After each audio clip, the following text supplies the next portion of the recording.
चलिए दोस्तों, आज हम आपको बताएंगे संस्कृत का चैप्टर का है 13। इससे आपको ऑब्जेक्टिव प्रश्न, इससे अलग से प्रश्न नहीं बनने वाला है।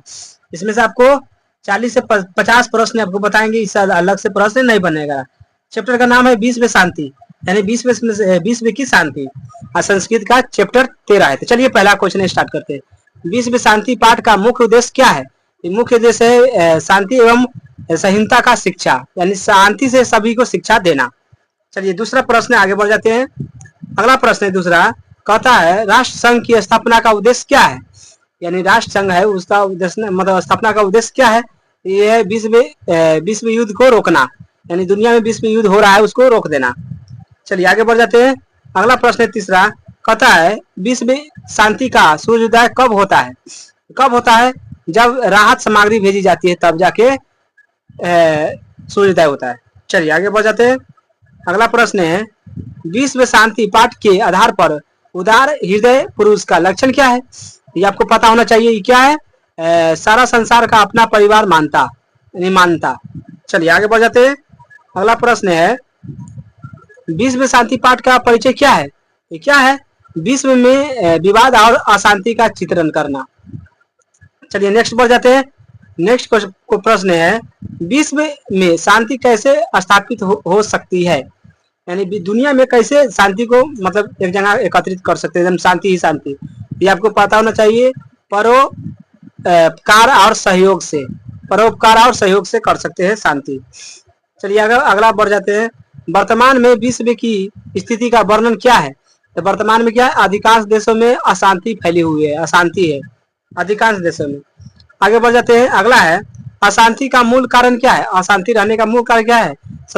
शत्रुता और द्वेष, ये दोनों के कारण है। चलिए आगे बढ़ जाते हैं। अगला प्रश्न है संसार में अशांति कैसे नष्ट हो सकती है? कैसे? करुणा और मित्रता से, यानी दोस्ती करके। चलिए आगे बढ़ जाते हैं। अगला प्रश्न है विश्व शांति पाठ में किस समस्या का पर ध्यान केंद्रित किया गया है? किस पर? ये आपको पता होना चाहिए। अशांति और इसका समाधान है। चलिए आगे बढ़ जाते हैं। अगला प्रश्न है विश्व में अशांति का मुख्य कारण क्या है? अभी बताए हैं, है कि ना? द्वेष और असहिष्णुता। चलिए आगे बढ़ जाते हैं। अगला प्रश्न है विश्व शांति क्या कहता है? विश्व शांति पाठ के अनुसार अशांति का निवारण के लिए क्या आवश्यक है? ये क्या आवश्यक है? तो करुणा और मित्रता, ये दोनों आवश्यक है। चलिए आगे बढ़ जाते हैं। अगला प्रश्न है अशांति द्वेष के कारण क्या उत्पन्न हो सकता है? क्या उत्पन्न हो सकता है? शत्रुता और असहिष्णुता उत्पन्न हो सकता है। आगे बढ़ जाते हैं। अगला प्रश्न है, क्या है प्रश्न? प्रश्न है विश्व शांति पाठ में किस प्रकार की अशांति का वर्णन किया गया है? तो आपको पता होना चाहिए आंतरिक और बाहर, यानी बाहर का अशांति। चलिए आगे बढ़ जाते हैं। अगला प्रश्न है किस प्रकार की सहायता से विश्व शांति सूर्योदय होता है? ये आपको पता होना चाहिए। राहत सामग्री से, राहत सामग्री। चलिए नेक्स्ट बढ़ जाते हैं।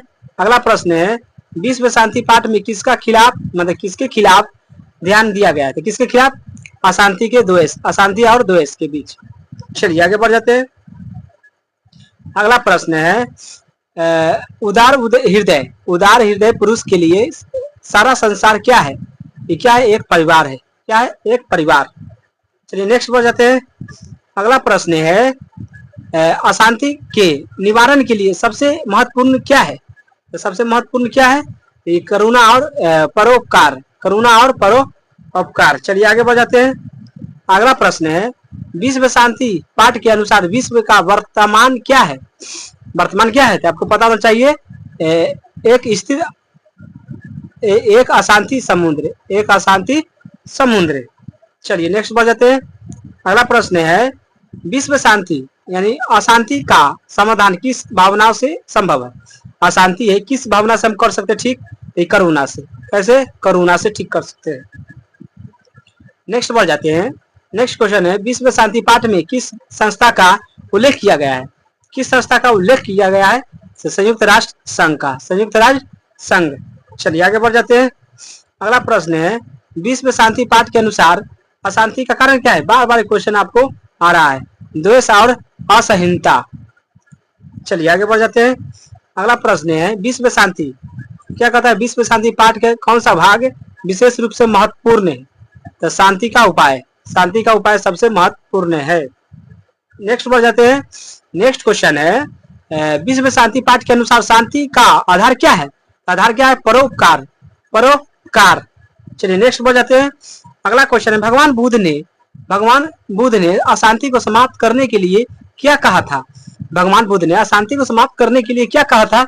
ये कहा था कि मित्रता और करुणा शांति मिलता रहे, मतलब शांति रहे, मित्रता और करुणा से शांति मिलती है। चलिए आगे बढ़ जाते हैं।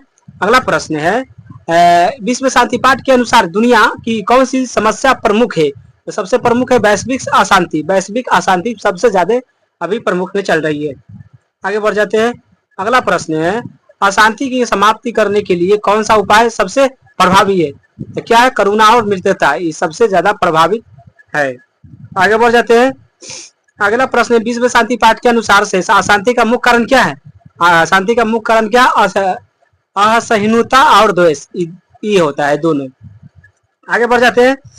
अगला क्वेश्चन है, विश्व शांति पाठ के अनुसार शांति का दिशा में क्या कदम उठाना चाहिए? क्या उठाना चाहिए? ये आपको पता होना चाहिए, परोपकार और शांति का कदम उठाना चाहिए। नेक्स्ट बढ़ जाते हैं। नेक्स्ट क्वेश्चन है, विश्व शांति पाठ के अनुसार विशेष विचारक कौन है? विशेष विचारक महापुरुष और विद्वान, दोनों है। चलिए आगे बढ़ जाते हैं। अगला प्रश्न है, विश्व शांति पाठ के मुख्य उद्देश्य क्या है? विश्व शांति पाठ के मुख्य उद्देश्य क्या है? ये आपको पता होना चाहिए, शांति की स्थापना करना, शांति की स्थापना करना। नेक्स्ट बढ़ जाते हैं। नेक्स्ट क्वेश्चन है, विश्व शांति पाठ में कौन सा प्रमुख मुद्दा उठाया गया है? तो कौन सा मुद्दा उठाया गया है? अशांति का इसका कारण है, अशांति इसका कारण है। आगे बढ़ जाते हैं। अगला है, विश्व शांति पाठ में शांति कैसे प्राप्त की जा सकती है? शांति कैसे प्राप्त की जा सकती है? आपको पता है, करुणा और परोपकार से, करुणा और परोपकार से। अगला प्रश्न है, अशांति के मूल कारणों से कौन सा नहीं है? कौन कारण नहीं है? आपको पता होना चाहिए, सहयोग कारण नहीं है। चलिए आगे बढ़ जाते हैं। अगला प्रश्न है, विश्व शांति पाठ के अनुसार शांति की दिशा में कौन सी संस्था सक्रिय है? सबसे ज्यादा सक्रिय कौन? संयुक्त राज्य संघ। चलिए आगे बढ़ जाते हैं। अगला प्रश्न है, विश्व शांति पाठ के अनुसार शांति की मतलब अशांति की स्थिति कैसी समझी जा सकती है? तो कैसे? अशांति के वातावरण से। चलिए आगे बढ़ जाते हैं। विश्व शांति पाठ के अनुसार उदार क्या है? उदार हृदय पुरुष कौन होता है? तो कौन होता है? जो संसार का अपना परिवार मानता है, जो संसार का अपना परिवार मानता है, उसी को हृदय पुरुष कहा जाता है। चलिए आगे बढ़ जाते हैं। अगला प्रश्न है, विश्व शांति पाठ के अनुसार अशांति का निवारण के लिए क्या करना चाहिए? क्या करना चाहिए? आपको पता होना चाहिए, करुणा और मित्रता को प्रचार करना चाहिए। आगे बढ़ जाते हैं। अगला प्रश्न है, भगवान बुद्ध ने किस विचार को प्रस्तुत किया? ये किया था मित्रता और दया, अशांति समाप्त हो। चलिए सबसे लास्ट क्वेश्चन आपको यह रहा स्क्रीन पर। क्वेश्चन कह रहा है, विश्व शांति पाठ में अशांति का मुख्य कारण क्या बताया गया है? तो सबसे ज्यादा द्वेष और असहिष्णुता। चलिए वीडियो को जितना हो सके शेयर कर सकते हैं। वीडियो देखने के लिए थैंक्स।